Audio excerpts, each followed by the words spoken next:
سلام بچه‌ها، چطورید؟ من آریان هستم. توی این ویدیو میخوام بهتون آموزش وصل کردن اینترنت رو به PS4 بهتون یاد بدم. توی اینجا اینترنتمون رو روشن میکنیم با هات اسپات گوشیمون رو یا همون نقطه اتصال.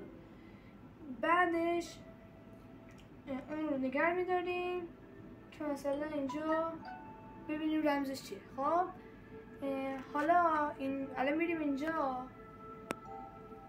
اینکه روشن کردیم در PS4 مون، میایم بالا گزینه ستینگ رو میزنیم، نتورک ستاپ اینترنت. این حتما باید کانکت تو اینترنت روشن باشه تا ما بتونیم وصل بشیم. ستاپ اینترنت کانکتیون رو میزنیم، بعد یوز وای فای رو میزنیم. یوز آنلاین کابل برای کسانی است که با کابل به اینترنت وصل میشن که ما اصلا با اون کار نداریم، که همین گزینه اولی رو میزنیم. بعد همون اصلی رو میزنیم که اگه خواستیم DNS وارد کنیم کاستوم میزنیم که ما حالا تو ویدیو بعد بهتون یاد میدم. حالا همین گزینه اول میزنیم، حالا اسم اینترنتمون رو پیدا میکنیم که میزنیم.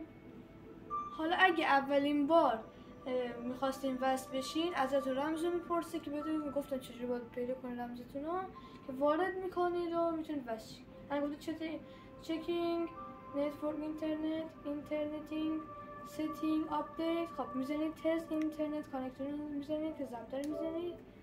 خب اینم که اطلاعاتش و ایناست که داره نشون میده.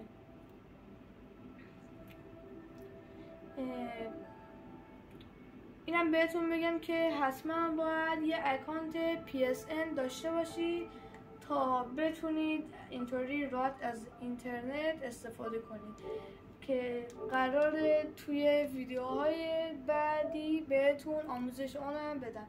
بچه‌ها مرسی که حمایت کردین. حتما ویدیو رو لایک کنید، منو سابسکرایب کنید، زنگوله رو بزنید که اولین نفر باشید که از ویدیو ما باخبرید. کامنت هم بذارید. مرسی بابت حمایت کردنتون. خداحافظ.